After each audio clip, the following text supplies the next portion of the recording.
প্রিয় নবম শ্রেণীর শিক্ষার্থী, ভালোবাসা ও শুভেচ্ছা নাও। আশা করি প্রত্যেকেই ভালো আছো। আজকে তোমাদের দ্বিতীয় পর্বের অর্থাৎ যে নতুন সিলেবাস দেয়া হয়েছে সেই সিলেবাস অনুযায়ী আমরা আজকে একটি ক্লাস নেব। আমি বাংলা প্রথম পত্রের ক্লাসটি নেব। তো গত সপ্তাহে যা যা পড়িয়েছিলাম তার একটু আমরা দেখে নেব যে কি কি এর আগে পড়িয়েছিলাম, সেগুলো বাদ দিয়ে এখন আমরা বাংলা প্রথম পত্রের ক্লাসটি নেব। তো একটু সূচিপত্র আমরা দেখে নেই। দেখো যে আমরা পড়িয়েছিলাম হচ্ছে রবীন্দ্রনাথ ঠাকুরের সুফা গল্প, আর পড়িয়েছিলাম প্রমথ চৌধুরীর বই পড়া প্রবন্ধ। এটা পড়িয়েছিলাম গদ্যাংশ থেকে। আর কবিতা থেকে পড়িয়েছিলাম আব্দুল হাকিমের বঙ্গবাণী কবিতা। আর পড়িয়েছিলাম হচ্ছে মাইকেল মধুসূদন দত্তের কপোতাক্ষ নদ, এটা পড়িয়েছিলাম। তো দুটি কবিতা দুটি গল্প পড়িয়েছিলাম। এখন আমরা আজকে যথারীতি আরেকটি গল্প পড়াবো, সেটি হচ্ছে শরৎচন্দ্র চট্টোপাধ্যায়ের অভাগীর স্বর্গ। দেখো এই অভাগীর স্বর্গটা আমরা আজকে পড়াবো। তোমাদের বইয়ের 34 পৃষ্ঠায় চলে যাবে। তোমাদের বইয়ের 34 পৃষ্ঠায় যাবে। এই যে দেখো পৃষ্ঠাটা আমি দাগিয়ে দিচ্ছি, বইটা অবশ্যই খুলে নেবে, 34 পৃষ্ঠায় রয়েছে। তো আমরা চলে যাচ্ছি সেই পড়াটির দিকেই।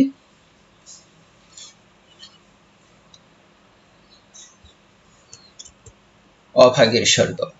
আমরা প্রথমত এই গল্পের যে লেখক পরিচিতি রয়েছে সেই লেখক পরিচিতিটা একটু জেনে নেব। অভাগীর স্বর্গ গল্পের লেখক হচ্ছেন শরৎচন্দ্র চট্টোপাধ্যায়। এই লেখক সম্পর্কে অনেক এমসিকিউ থাকে, যার কারণে তোমাকে এটা ভালো করে পড়তে হবে। আমরা দাগিয়ে দাগিয়ে লেখক পরিচিতিটা পড়ব।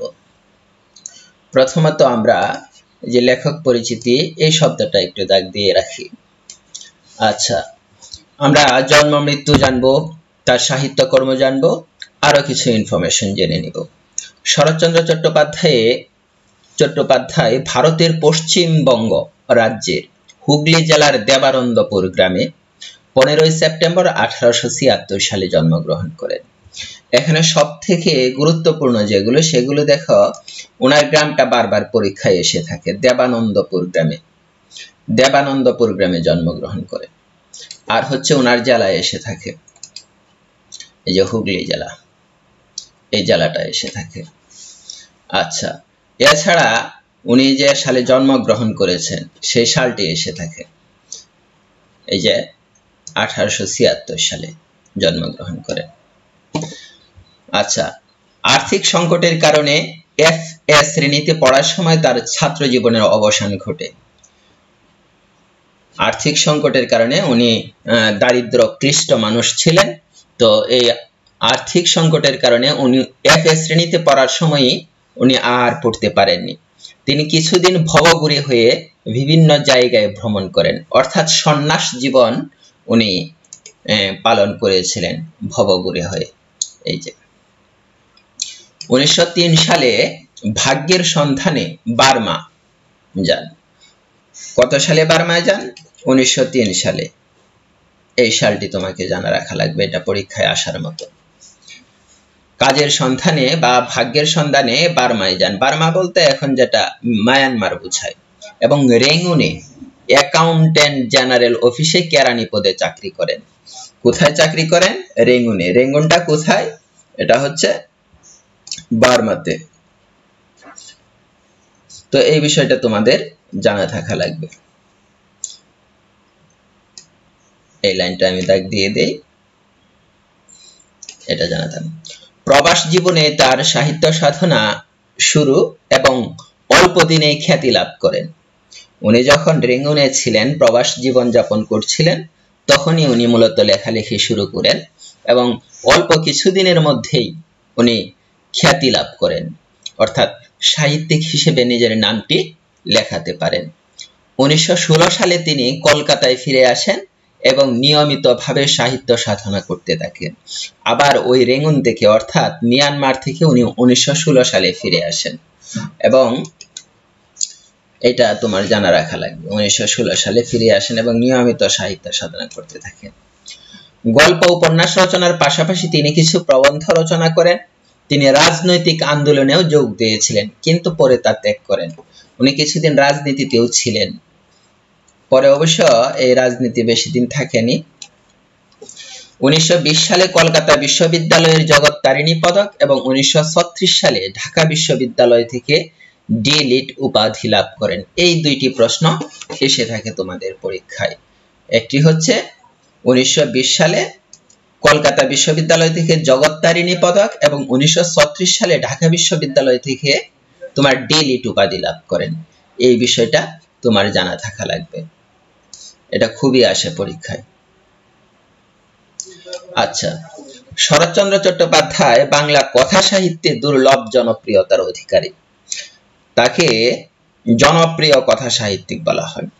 তার উল্লেখযোগ্য গ্রন্থ বড় দিদি, বিরাজ বউ, রামের সুমতি, দেবদাস। আমি প্রত্যেকটি দাগিয়ে দিচ্ছি, আলাদা আলাদা করে দাগিয়ে দেই। বড় দিদি, এটা তোমার জানা রাখা লাগবে, বড় দিদি। এরপরে রয়েছে বিরাজ বউ, বিরাজ বউ পরীক্ষায় এসে থাকে। আচ্ছা, এরপর রয়েছে রামের সুমতি, এটা এসে থাকে। আমাদের ছোটবেলায় যে উপন্যাসটা আমরা পড়তাম এটা হচ্ছে দেবদাস, দেবদাস এসে থাকে। বিন্দুর ছেলে, পণ্ডিত মশাই, এইগুলো পরীক্ষায় খুবই এসে থাকে, প্রত্যেকটি তোমার জানা থাকা লাগবে। বৈকুণ্ঠের উইল, শ্রীকান্ত, চরিত্রহীন দত্তা, ছবি, গৃহদাহ, দেনা পাওনা, পোতের দাবি, শেষ প্রশ্ন, এইগুলো পরীক্ষায় এসে থাকে। তোমার তার যে উপন্যাসগুলো রয়েছে সেগুলো তোমার জানা থাকা লাগবে। এই ছিল মোটামুটি লেখক পরিচিতি। আমরা গল্পের যে মূল বিষয়টি, এই গল্পটি মোটামুটি বড় একটি গল্প, 5 থেকে 6 পৃষ্ঠার একটি গল্প। তো এই গল্পটি এই ক্লাসে পড়ানো খুবই দুরূহ ব্যাপার, কিন্তু ক্লাসে আমি গল্পের কাহিনীটি তোমাকে বলে দিতে পারবো। এজন্য আমরা গল্পের কাহিনীটি পাঠ পরিচিতি থেকে এবং আমার কথা থেকে তোমরা আয়ত্ত করতে পারবে। দেখো, এই পাঠ পরিচিতি তোমার বইয়ের 43 পৃষ্ঠায় দেখবে এই পাঠ পরিচিতিটি রয়েছে। তো এই পাঠ পরিচিতিটি আমরা জেনে নেব এখন। সুকুমার সেন সম্পাদিত শরৎ সাহিত্য সমগ্র গ্রন্থের প্রথম খণ্ড থেকে অভাগীর স্বর্গ নামক গল্পটি সংকলন করা হয়েছে। এখান থেকেও এমসিকিউ আসতে পারে, যেমন অভাগীর স্বর্গ শরৎচন্দ্রের কোন রচনার অংশ? তখন উত্তর হবে শরৎ সাহিত্য সমগ্র। আচ্ছা, গল্পের কাহিনীটি এরকম যে গরিব দুঃখী নিচু শ্রেণীর ছেলে কাঙালি, এখানে একটি চরিত্র রয়েছে কাঙালি, ওকে নিয়ে এবং ওর মাকে নিয়ে মূলত এই গল্পটি। আর তার মায়ের নাম হচ্ছে অভাগী। তাহলে দুইটি আমরা চরিত্র পেলাম, কাঙালি এবং অভাগী। অভাগী হচ্ছে মা আর কাঙালি হচ্ছে সন্তান, ছেলে। আচ্ছা, প্রতিবেশী উঁচু জাতের বাড়ির গৃহকর্ত্রীর মৃত্যুর পর সৎকারের দৃশ্য দেখে অভাগীর ভেতরকার ভাবানুভূতি প্রকাশের মাধ্যমে শুরু হয় এই গল্প। এই গল্পটি শুরু হয়েছে পাশের প্রতিবেশী যে উঁচু জাতের জমিদার শ্রেণীর, হ্যাঁ, তাদের যে গৃহকর্ত্রী অর্থাৎ বাড়ির মালকিন, মানে ওই বড় লোকটির যে স্ত্রী, তার মৃত্যুর পর সৎকারের দৃশ্য, অর্থাৎ হিন্দু ধর্মাবলম্বীরা সৎকারে অনেক আয়োজন করে থাকেন। সেই দৃশ্য দেখে অভাগীর ভেতরকার যে অনুভূতি হয়েছিল, হ্যাঁ, সেই অনুভূতিটি হচ্ছে গল্পের মূল বিষয়বস্তু। তো কিরকম? মৃতের শোভাযাত্রার, অর্থাৎ এই যে লাশের যে যাত্রা, হ্যাঁ, শোভাযাত্রার আড়ম্বরতা, আয়োজনটা, হ্যাঁ, ও সৎকারের ব্যাপকতা দেখে অভাগীও নিজের মৃত্যু মুহূর্তে স্বপ্ন দেখে। মানুষের স্বপ্ন কিন্তু মৃত্যু নিয়েও থাকে। যেমন অভাগীর বেলায় আমরা লক্ষ্য করছি যে অভাগী ওই যে পাশের বাড়ির বড়লোক বাড়ির যে মহিলা মারা গেলেন, মুখুজ্জে মহাশয়, মুখুজ্জে মহাশয়ের যে স্ত্রী মারা গেলেন, এবং তার যে আড়ম্বরতা আয়োজন ছিল লাশ নিয়ে যাওয়ার সময় এবং সৎকারের সময়, অর্থাৎ দাহ করার সময়, পোড়ানোর সময়, সেটা দেখে অভাগীর মনে স্বপ্ন জাগে। কি স্বপ্ন জাগে? যে এরকম চন্দন, সিঁদুর, আলতা, মালা, ঘৃত, মধু, ধূপ, ধুনা, অগ্নির ধোঁয়া, হ্যাঁ, এইগুলো তার মৃত্যুর সময়ও জুটবে, এরকম স্বপ্ন দেখতে থাকে এবং এরকম কল্পনা করতে থাকে যে এই মুখুজ্জের স্ত্রী কতই না সৌভাগ্যবতী, সে কত কিছু পেয়েছে, স্বামীকে পেয়েছে, তার সন্তানের মুখাগ্নি করেছে, তার যে গৃহবধূরা, তার যে পুত্রবধূরা রয়েছে, সেই পুত্রবধূরা তাকে আলতা পরিয়ে দিচ্ছে। এই যে বিশাল এক আয়োজন, সে আয়োজন দেখে আমাদের গল্পের যে মূল চরিত্র অভাগী, অভাগীর মনেও এরকম ধারণা জন্ম লাভ করে যে তার মৃত্যুর সময়ও সে এরকম মুখাগ্নির সে পাবে। তো এই স্বপ্ন দেখেই তার যখন মৃত্যু উপস্থিত হয়, তখন আমরা দেখব যে এই মৃত্যুর সময় কাঙালি তার বাবাকে হাজির করতে পারলে, অর্থাৎ অভাগীর যে সন্তান কাঙালি, তার এই কাঙালি অভাগীর মৃত্যুর সময় তার পিতাকে হাজির করতে পেরেছিলেন, কিন্তু যেটি হাজির করতে পারেননি ওই যে অভাগীর স্বপ্ন ছিল যে চন্দন, সিঁদুর, আলতা, ইভেন এমনকি যে এই কাঠ, মুখাগ্নি করার যে কাঠ দরকার প্রয়োজন, সেই কাঠেরও সৎকার সে কাঠটিও সে আনতে পারেনি। তো এভাবে এই গল্পটি শেষ হচ্ছে। তো মূলত এই গল্পের মধ্য দিয়ে শরৎচন্দ্র চট্টোপাধ্যায় অমানবিক যে জাতিভেদ রয়েছে, সেই জাতিভেদ এবং জমিদারি ব্যবস্থার শোষণ নির্যাতনের ছবি এঁকেছেন।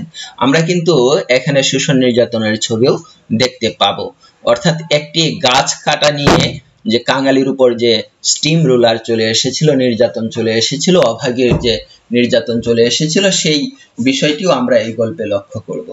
তো এই ছিল মোটামুটি এই গল্পের সামারি বা পাঠ পরিচিতি এবং গল্পের কাহিনীটি। তোমরা অবশ্যই গল্পটি পড়বে, পড়ে ভালো করে এমসিকিউ এবং সৃজনশীলের জন্য প্রস্তুতি নেবে। তো আজকে এ পর্যন্তই। ভালো থাকবে, সুস্থ থাকবে। আল্লাহ হাফেজ।